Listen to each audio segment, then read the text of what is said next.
오늘 아침에 묵상할 말씀은 사도행전 8장 1절에서 6절 말씀입니다. 네, 제가 읽겠습니다. 거룩하신 하나님의 말씀입니다. 사울은 그가 죽임당함을 마땅히 여기더라. 그날에 예루살렘에 있는 교회에 큰 박해가 있어 사도 외에는 다 유대와 사마리아 모든 땅으로 흩어지니라. 경건한 사람들이 스데반을 장사하고 위하여 크게 울더라. 사울이 교회를 잡멸할세 각 집에 들어가 남녀를 끌어다가 옥에 넘기니라.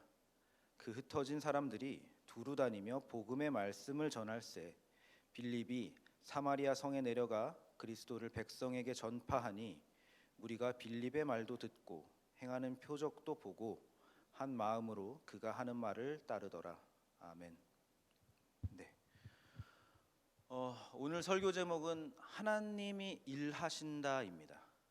오늘 토요일이니까 한 주간의 내용을 좀 전반적으로 살피면서 하나님이 어떻게 일하셨는지를 잠깐 보려고 합니다. 오늘 본문은 스데반 집사가 담대하게 설교를 하고 그 다음에 돌 맞아서 죽고 난 다음에 나오는 내용입니다. 스데반 집사는 초대교회의 갈등 때문에 세워진 사람입니다. 그 사도행전 6장에 가보면은 히브리파 유대 사람들이 헬라파 유대 사람들에게 구호 음식을 덜 나누어줘서 갈등이 생기는 장면이 있습니다. 그래서 불평이 생기고 서로 이제 싸움이 생기는데 그것을 해결하기 위해서 사도들이 7 집사를 세웁니다. 그 중에 스데반 집사가 있고 또 오늘 본문에 나오는 빌립 집사가 있습니다. 그러니까 우리가 잘 알고 있는 스데반과 빌립은 초대교회의 갈등 때문에 세워진 사람들입니다. 성경이 놀라운 점은 기적과 신비만큼이나 현실적인 갈등과 삶의 문제들을 여과 없이 보여준다는 것입니다. 초대교회도 마찬가지입니다. 예루살렘 교회, 고린도 교회 등 다 엄청난 갈등과 문제들을 가지고 있던 교회들입니다. 우리가 이제 초대교회를 굉장히 이상적으로 생각하고 이렇게 인식하고 있는 경향들이 있는데 우리가 성경을 볼 때 멋지다고 생각하는 것들만 이제 기억해서 그렇지 사실 성경은 보면은 내내 갈등들이 아주 산재해 있습니다. 오늘날 교회가 갈등을 겪는 것 또한 그것이 오늘날만의 특별한 문제가 아니라 사람들이 모인 곳에는 언제나 늘 가지고 있었던 문제라는 것을 성경은 잘 보여주고 있습니다. 우리가 교회 안에서 실망하고 시험 드는 일들 중에 하나도 이런 것들입니다. 교회가 어떻게 이래? 교회에서 왜 이렇게 서로 미워하고 싸우고 하나 되지 못하는 일들이 있을 수 있어? 그리고 여기 다른 교회들이나 이렇게 여기저기 교회 좀 다녀보신 분들은 이 교회는 이런 걸 잘하는데 우리 교회는 이런 거를 못하고 이렇게 비교하면서 갈등들이 생기기 마련입니다. 그러나 여러분, 성경이 내내 보여주는 그 갈등의 과정을 겪었기에 그 덕분에 오늘날의 내가 있다라는 생각을 할 수 있어야 됩니다. 그 갈등 안에서 일하시는 하나님을 우리가 발견할 수 있어야 됩니다. 지금 보고 있는 스데반과 빌립이 그 대표적인 인물들입니다. 갈등으로 세워진 교회의 두 집사가 기독교의 역사를 이끌게 되었다는 것을 우리가 볼 수 있어야 됩니다. 그러니까 갈등으로도 일하시는 하나님을 우리가 발견할 수 있어야 된다는 이야기입니다. 많은 신자들이 스데반을 굉장히 좋아하죠. 스데반 집사를 굉장히 좋아하는데 스데반이 그 죽음 앞에서도 하나님만을 바라보는 그 믿음은 마치 우리 모두가 어떤 목표하는 그 신앙의 어떤 결승점 같은 모습을 스데반 집사는 보여줍니다. 그러나 우리가 한 발 떨어져서 스데반 집사를 조금 냉정하게 혹은 조금은 세상적인 기준으로 스데반 집사를 보자면은 스데반은 먹히지도 않는 설교를 하고 억지 부리고 또 고집 부리다가 돌 맞아 죽은 사람에 불과합니다. 베드로는 설교로 그 자리에서 3,000명을 회개시켰습니다. 하지만 스데반은 베드로보다 더 긴 설교를 했음에도 불구하고 단 한 명도 회심시켰다는 내용이 없습니다. 그러니까 스데반은 어떻게 보면은 열매가 없는 사람입니다. 그러나 아시다시피 그 자리에 사울이 있었습니다. 사울은 죽는 순간까지도 천사의 얼굴을 하고 죽는 스데반을 보고 정신을 차렸을 것 같지만 오늘 본문을 보면은 사울은 스데반의 죽음을 마땅히 여겼다고 합니다. 그리고 그 날에 더욱 기세등등하게 교회를 박해합니다. 그러면 스데반은 교회의 박해를 심화시킨 사람인 겁니다. 어디까지 심화됐냐 하면은 교회가 그날에 박해를 받아 사도 외에는 유대와 사마리아 모든 땅으로 흩어졌다고 합니다. 다 뿔뿔이 흩어지게 된 것입니다. 그런데 그렇게 흩어진 사람들이 각지에서 두루다니며 복음을 전하고 다시 작은 교회들을 이룹니다. 그렇게 교회가 전파되었고 그 결과로 오늘날 우리가 있는 것입니다. 그러니까 하나님이 스데반을 사용하신 방법이고 이것이 하나님이 일하시는 방법입니다. 그러니까 스데반의 열매 없는 죽음, 바울의 무지함으로도 일하시는 하나님을 우리가 성경에서 볼 수 있어야 된다는 것입니다. 하나님의 일하심이 조금 보이시나요? 그날 바울의 박해로 다른 집사였던 빌립도 흩어져서 사마리아로 도망을 갑니다. 빌립이 처음부터 사명감을 가지고 복음을 전하러 간 것이 아닙니다. 빌립은 죽는 게 무서워서 스데반처럼 순교하지 못하고 도망간 사람입니다. 그런데 그 빌립이 사마리아의 복음을 전파하고 또 아시다시피 에디오피아 내시에게 또 복음을 전하게 됩니다. 그러니까 이번에는 도망으로도 일하시는 하나님입니다.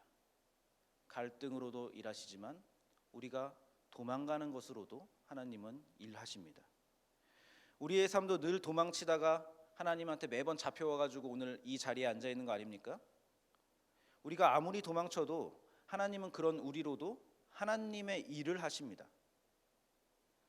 사울도 길을 가다가 다메섹 도상에서 하나님께 벼락을 맞고 극적으로 회심을 합니다.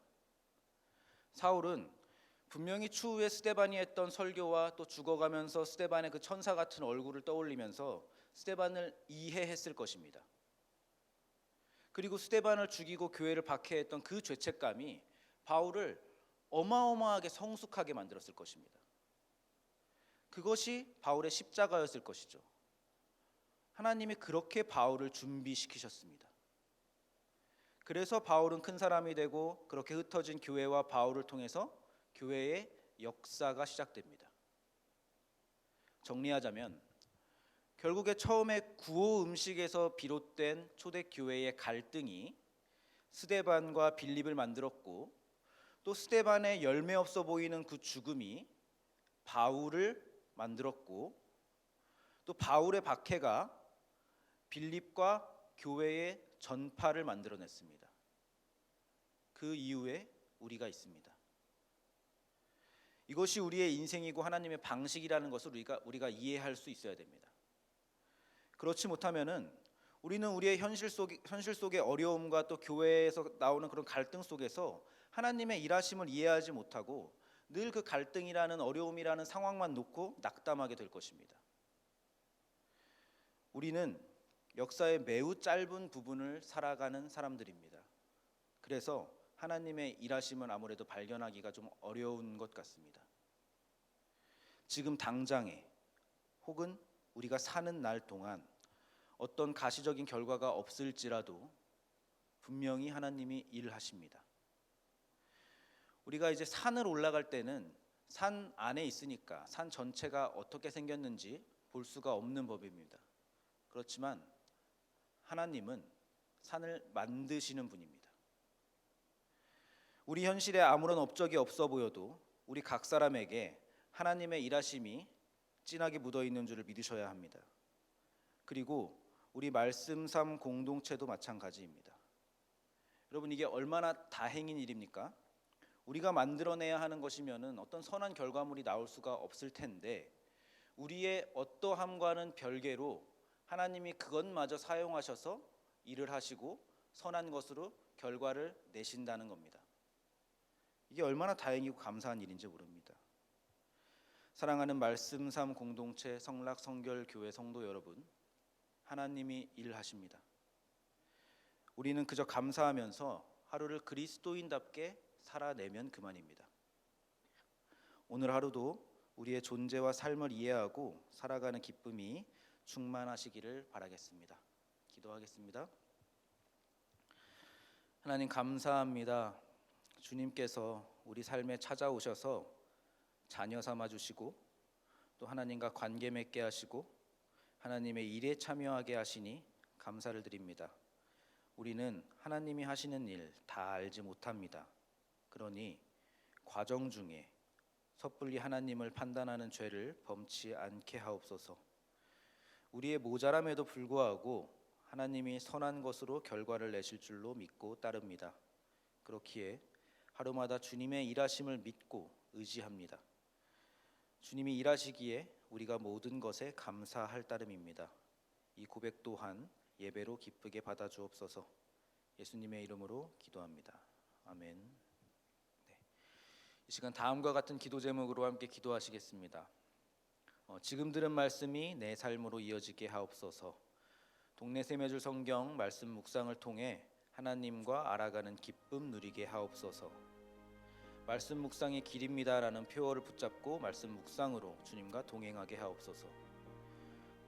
구교구 싱크 청년부와 10교구 다음 세대 아이들이 겨울 사역을 통해서 하나님을 알아가고 교회를 알아가는 축복을 주옵소서.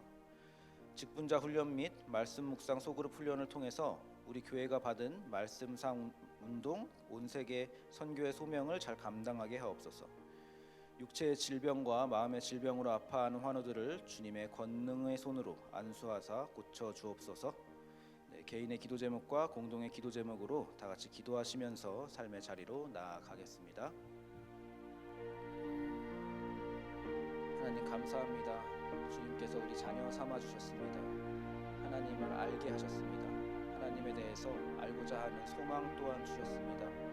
하나님 그렇게 하나님을 알아가고 하나님을 찬양하고 하나님을 예배하고 하나님의 자녀로 살아가고자 합니다.